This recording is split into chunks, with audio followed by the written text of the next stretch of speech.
When Donny Osmond was 8 years old, he penned a tragic letter from Sweden. Rather than consolation, his father's harsh response set the tone for decades of pain that was kept secret. By his 30s, Donny was dealing with debilitating gang angst that almost put a stop to his career. He even acknowledged that "I hated being me." But the most startling discovery was made in High, eventually confessed in a 2025 interview. What actually transpired during those initial years that influenced every aspect of his life. Fred Silverman's choice to provide Donny with Marie Osmond's unique primetime style. The show was not like anything else on TV. Before observed, both were at the time still in their teens. Donny is 18 and Marie is only 16. Thus they were the youngest performers to host in history. The record, a variety show, has never been carried out again. Their program debuted in it began in January 1976 and ran for 78 episodes, putting them in the same position until 1979. League as among the most prosperous that decade's variety programs. What caused the fact that Prime was so unusual? Variety programs have always taken the lead. By well-known celebrities like Carol Burnett, Cher and Sonny, or founded comedians. However, ABC was prepared to take a chance, spending millions on two teenagers from Utah, even providing them with complete artistic authority over a primetime period. It was such a daring gamble that it changed the manner in which networks viewed youthful talent, and viewers of television for decades to come on. Marta, Sid, and the producers Croft were introduced to Mold Show, and their participation was as soon expected, since the choice to employ the first is Osmond. The Crofts were well known for developing HR Puffin, a trippy children's show called Stoofel of bizarre individuals, including a talking flute, a witch, and a shipwrecked red-headed dragon and cowboy, and a boy boots. That same psychedelic was with them. Bringing creativity into prime time, creating a variety show that resembled a more vibrant fantasy than a conventional televised show. Included in the set was Annie Srink, and Donny had a performance in tuxedo jumpsuits in powder blue with embroidery with feathers from peacocks, life-size puppets, extravagant clothes, and vivid. The screen was packed with exaggerated designs, producing a show that was both strange and memorable. Their peculiar vision transformed the unblemished Mormon siblings into primetime celebritious fantasy realm, and viewers paid attention. Every week to watch. Marie's role in the program featured a particularly significant. She continues to hold the record as the earliest female host in historical variety show on television, a record that has endured for almost 50 years. The obligation imposed upon hostholders was remarkable. At the time, January 1976 marked the start of the show, and she was, although still enrolled in secondary school. Nevertheless, she was on the same stage as renowned performers. More than 78 occasions she assisted in bearing the burden of interviews with celebrities, music ratings, comedic skits, and performances. It might impact the professional paths of hundreds of workers behind these scenes later. Marie acknowledged that, though the terrible pressure brought back memories of when execs disparaged her appearance, and Yvonne cautioned her that her performance might result in the loss of 250 jobs. Even after receiving this care, she and Donny produced a program so enduring that it was later returned as a chat show during the day in 1990s, and even made a comeback in a 2010s Broadway Christmas edition. ABC's choice to place Donny, and in her peak, Marie, was more than just a programming option. It was a meticulous effort to apprehend the young mid-1970s market. At the time, advertisers' top goal was to connect with viewers between 18 and 49 years of age. Additionally, AVC recognized that younger faces could be beneficial. They controlled that audience. Their plan worked so well that by 1997, the network publicly spent around $12 million on initiatives meant to young audiences, a motion that demonstrated a formula that they had previously examined effectively with the decades of Osmond. Rival networks were compelled to reconsider their own shows. ABC's youth-focused approach started to pay off, demonstrating that the bold choice to depend on to Mormon youths had altered the television environment. As the Crafts persisted, impressing as the show went on the limits of what a variety show can display might appear. They presented extravagant attire, ice dances, and even puppetry, including aspects from children's programs on Saturday mornings with entertainment during prime time. Their uncommon spectacular effects, as well as amusing the use of skits, produced a more like a live-action animated series than a conventional variety show. In the second, they forced Marie into a new season, together with renowned designer Bob Mackie, changing her from a charming inventive to a glitzy adult entertainer, although Donny kept donning his trademark tuxedos in powder blue with peacock embroidery. The striking visual adjustments provided the show has a unique identity, and viewers were unable to turn away. The Donny and Marie's collaboration as from how they looked on the mic in 1974 Douglas show. The pair were hired as temporary hosts for a week, and their inherent synergy was impressive. Executives right away. It wasn't uncommon for the show to take such significant chances, because it made it possible for John Lennon, and in 1972, Yoko Ono will co-host. However, when the Osmond siblings alternated, Their combination of Donny's charisma as a teenage idol and Marie's increasing authority in country music turned out to be captivating. Fred Silverman immediately recognized the possibilities and made their own series available to them, adding to the already well-liked Osmond brand while providing viewers with a brother-sister alliance. Marie was given a spot on the show, made feasible in part by her accomplishments with the Paper Roses. She took a video at Tit, was just 13 years old when it hit the number one of the top country songs on the Billboard chart little than a month following her 14th birthday. She was the youngest as a result. Top of the chart as a solo artist, and provided the ideal counterpart is the Osmond family. To Danny's fame in mainstream culture, the tune, Anita Bryant's initial hit in 1960, came in 5th place on the number 1 on the Billboard Hot 102 in the UK, demonstrating Marie appealed to people all throughout the world. Her capacity to transition from pop to country indicated that the program may draw both fans who are teenagers and audiences that are older, making her the ideal equilibrium to the picture of Donny. Donny had become well known long before the variety show started, from 1971 until he had 12 top 40 songs in 1976, including 5 of them making it into the top 10. His largest go-away, Little Girl, was one of the tunes, which reached the top spot, Puppy Love, which reached the 3rd highest position, and then Ever's 12th, which attained 9. His achievement was largely attributed to taking well-known pop tunes and providing them with a new sound for the younger audience. Tiger and other magazines contributed to his popularity, with Ann Moses, the editor, contributing significantly to the formation of his emergence as a teenage idol. On the 23rd of January 1976, the history of television began when Donny and Marie Osmond made their own debut. Display. Donny was just 18, and Marie was only 16. However, they emerged as the youngest performers who have ever hosted a range after. The president of ABC made the proposition. Fred Silverman had witnessed their visit, the Mike Douglas show's host. There, because chemistry was so organic, it persuaded the network to use an enormous bet on to adolescence. The time frame, Friday night, was the time they were given, which the majority of producers thought of a location where shows went extinct. However, Marie and Donny made it a must-see occasion. Though they ice-skated as the premiere began, a stunning and costly production option that no other variety show made an effort to week. What made it even more, the degree of control they exercised was extraordinary. Had their elder brothers took care of melodies, sometimes their parents showed up on the screen.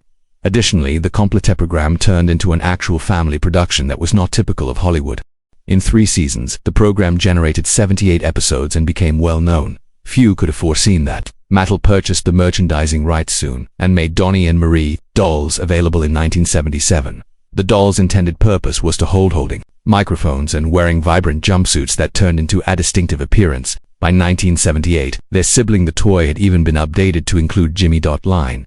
The show's audience reached well beyond America. In the United Kingdom, which was shown on the BBC on Sunday afternoons, dubbed The Osmonds, which left the identity of Marie in the shadows for viewers in Britain behind the cheery numbers and radiant smiles. The siblings carried a lot of personal battles in reality. Marie was starving herself, attempting to match notable celebrities who emerged as visitors. Donny had his first panic episodes during this period. They concealed these problems for many years, maintaining a flawless appearance while offstage quietly fighting pain. The program was created via collaboration between Sid and Osmond Productions and Croft. Marty, the brothers Croft, were renowned for programs such as H.R. Perfento and The Lost Land, well known for their bizarre aesthetic. Their collaborations with the healthy Osmonds appeared to be a strange match, but it provided Donny and Marie possesses a degree of creativity that most could never imagine. They served as executive producers on a significant work application.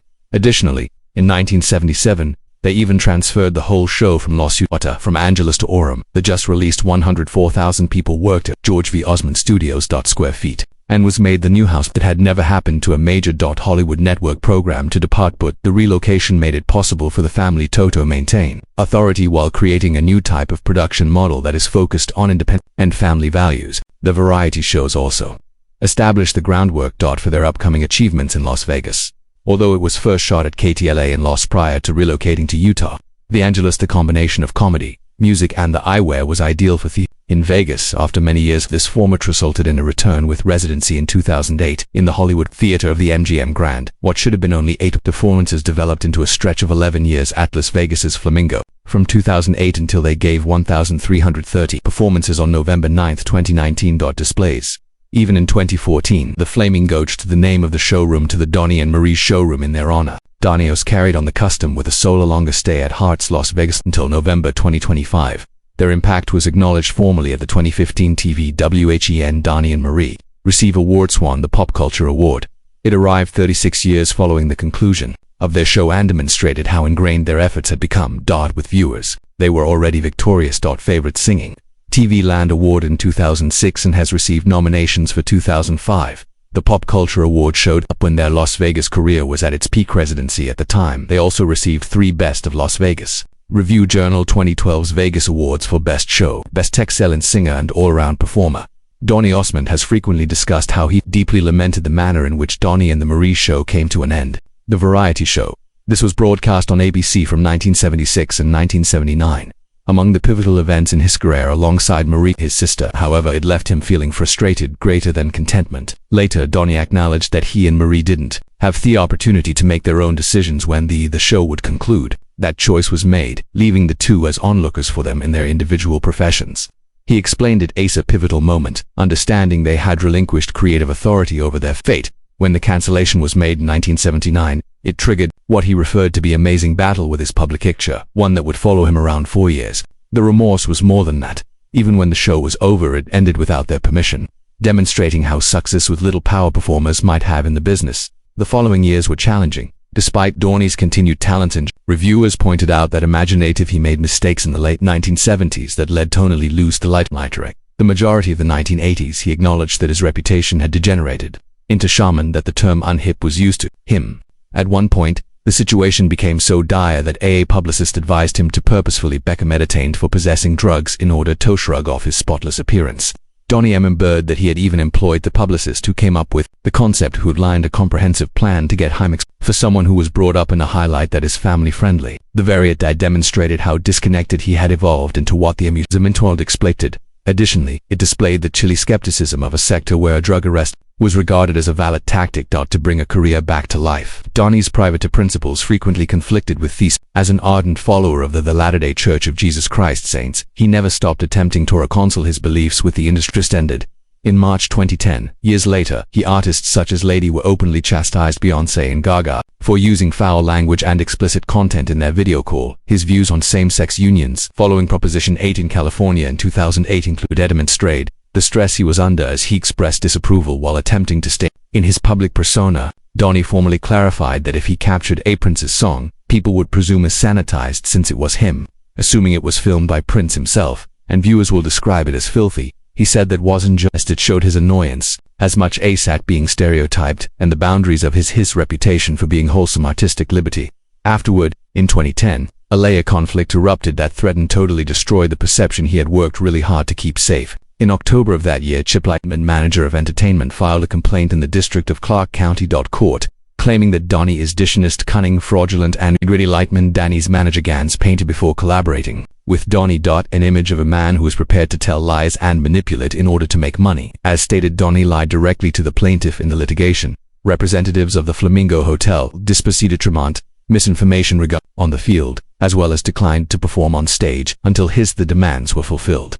The moment was up. Marie and Donny had just achieved fresh success in the Las Vegas market, and Theo's assertions contrasted sharply with the Donny had created a crisp image across 6 decades. Claims were made in the case on his alleged opulent lifestyle, claiming that he spent money on fancy cars, private aircraft, and opulent hotel accommodations, all provided by the people behind these. According to court documents, both Marie and Donny were making money, $1.60 to $6 million in salaries, plus 40% of total revenue from the box office, over $250,000. Additionally, Donny was given a 2 limousine service and a hotel suite, whereas Marie received a monthly payment of $10,000 housing allowance. When questioned regarding the charges, Donny chuckled uneasily and said that he drove only smart cars and a truck, claiming that those were scarcely lunatic. But the accusations presented a very different image of a person pursuing a way of life that is very different from the he portrayed a family image.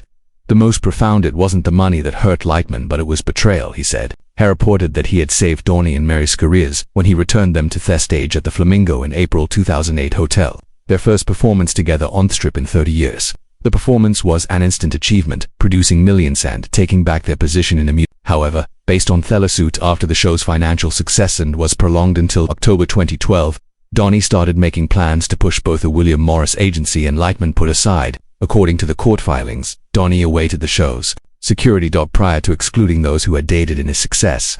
Later, Lightman conveyed his surprise and dismay. expressing his hope for a cordial conclusion to what he referred to as an regrettable circumstance. He never desired to participate. Additionally, the court documents said Donny plotted during the contract, renewing to lower Lightman's earnings while increasing his own. Among the most grave charges that he attempted touch at the William Morris organization by refusing to pay them commissions that are owed to the prolonged agreement. When Lightman declined to participate, Donny reportedly turned a dag against him too. In one case in 2010, Donny allegedly declined to continue a phase before Lightman consented to assign his ownership of a business named Aldani and accept a 50% wage reduction. The viewers were waited for over half an hour while backstage. Donny led the confrontation.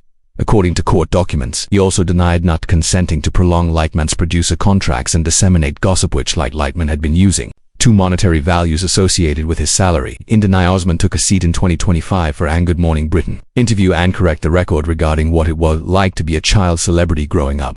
He was 67 when he fixed the host's optimistic assessment of his early career and outlined how the change from being an adult entertainer's teen idol was one of his life's most difficult struggles. People didn't want to accept, he claimed, because he was now an adult, and it was just following specific benchmarks that he eventually acquired legitimacy. He indicated the publication of Soldier of Love, his lead part in Joseph and the Incredible Dreamcoat in Technicolor, and later his triumph in the Dancing with the Stars competition as epical moments that enabled him to be guarded as an adult. At that point, he acknowledged, did it get simpler to look, return to and enjoy your adolescent idol years without feeling confined by them. His candor in speaking demonstrated how the amount of toll that being locked into a youthful appearance well into adulthood.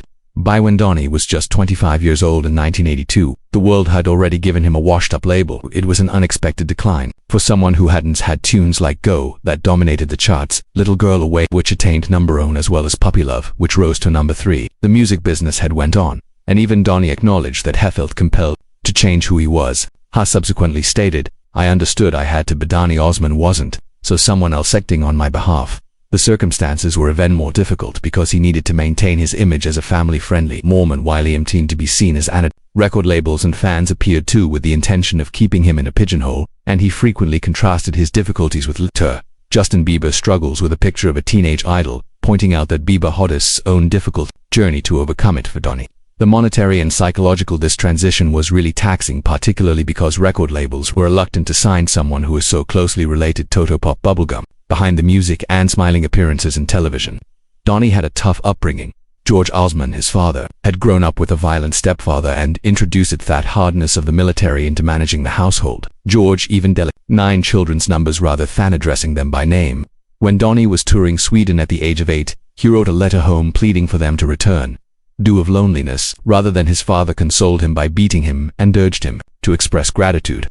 Later Donny claimed to have realized that although he wasn't flawless, the father was doing his, despite acknowledging that he elevated his possessed children in a completely different manner. Concurrently, he had to negotiate the complex emotions of being the standout among 7 brothers who entered the limelight as well. Osmond married later that the family had its share of difficulties, claiming they experienced ups and downs just like everyone else. However, the reality was that business and fame made it considerably more difficult. Donny's professional life started when he was only 5 years old, making an appearance on Andy Williams' show in 1963. I changed from an inessential of a famous national TV personality, and acknowledged that his life had never felt like a normal after that. The cost of becoming famous happened when he started in his 30s, experiencing tremendous anxiety. But later on, he disclosed that it had truly begun at the age of 11. The fear got so bad during his encounter with Joseph and the Magnificent Dream in Technicolor code that he almost failed at. As subsequently stated, I didn't have enough patience to understand that. Donny, you're just human. Mistakes will be made by you. It's all right. During his prime, I hated being me, he admitted. Many years later, he detailed the bizarre familiarity with AI technology in his Las Vegas performance to accompany his My 14-year-old self, stating that it felt odd to sing alongside a reimagined version of himself from 53 years in the past. Despite the Osmonds in the 1970s, the family's earnings, their financial situation continuously left them under duress. Donny disclosed that he had to almost file for bankruptcy in the 1980s. Following nearly total loss, a large portion of the siblings' earnings went to help their supervisors, parents, members of the extended family, and a larger business activity, leaving minimal financial stability. Donny acknowledged, we experienced a period in which we lacked it in cash, even if there was undoubtedly, ironically, there was a lot of love in the house. Sharp millions of dollars were being sold, records and arena filling, but subpar difficult financial management. They were on edge because of the arrangements. Donny needed years to get over that crash, but with perseverance and perseverance he ultimately restored his wealth to an estimated $18 million. The above experience left him with persistent financial concerns and a tendency toward perfection that occasionally made his life even more difficult. In 1998, Donny and Marie made a significant attempt at a return with DAC produces a syndicated talk program. Clark. There was a live house on the broadcast. Band and was shown nationwide each good morning. There were really great expectations. However, were underwhelming from the beginning. It was cancelled by Collier TriStar after 2 seasons in the year 2000. The breakdown was perplexing to some, particularly because the event continued to receive industry acclaim at the time. Actually, it renewed a pair of consecutive Daytime Emmy nominations for the Best Talk Show Host in the year 2000 and 2001, in addition to a total of 12 nominees for hair, makeup, and directing style, among other things. However, despite the praise from critics, the paucity of viewers, and the conclusion of the show was a sobering reminder that success on television meant more than just skill. The actual pivotal moment occurred when Donny and Marie's 11-year stay in Las Vegas beginning in 2008, the Flamingo Hotel initially it appeared to be the crowning juncture in their careers. According to reports, they received a $1.6 million base pay. Additional 40% of box office receipts over $250,000 each. Donny occupied an opulent suite with a limo service, and Marie obtained a housing allowance of $10,000 per month. Permission, however, beneath the glitz, issues started to accumulate when Donny was a Dancing with the Stars competitor, which he prevailed in due to scheduling conflicts or conflict with the producers. As of 2010, lawsuits emerged, charging him with fraud, contract violations, and defamation, even though he was worth millions. Obtaining court documents characterized him as living paycheck to paycheck and having financial difficulties with inadequate investments, the financialization, as well as the expenses of an lavish way of life. The majority of the moment of explosion occurred when Entertainment Chip Lightman, a producer who has contributed to the Osmonds' arrival in Las Vegas, filed a lawsuit against Donny in 2010. Lightman asserted Donny terminated his contract extend to preserve more funds for himself. In the complaint, Donny was charged with being dishonest, cunning, or fraudulent, and avaricious, even accusing him affirmatively declined to take the stage until Lightman agreed to a 50% wage reduction, postponing a performance for about half an hour. He was also accused of lying by Lightman, rejecting agreements to the Flamingo, and propagating untrue rumors. The case was painted an image that contrasted sharply to Donny's innocent public persona. Even Marie's name appeared in the lawsuit with that she acknowledged of Donny's behavior but said nothing. By the conclusion of their stay in Vegas, the relationship between Donny and Marie in 2019 was quite tense. Years of financial difficulties, innovative disputes, and the significance of the lengthy history of the family has taken its toll. Marie acknowledged that she frequently felt the glamorous duckling versus ugly duckling. Additionally, insiders revealed the siblings were hardly carrying anything off stage together. Their household had already lost between $80 and $100 millions over time, as a result of inadequate financial choices and poor administration. Even the radiance of their victory in Vegas couldn't conceal the fissures.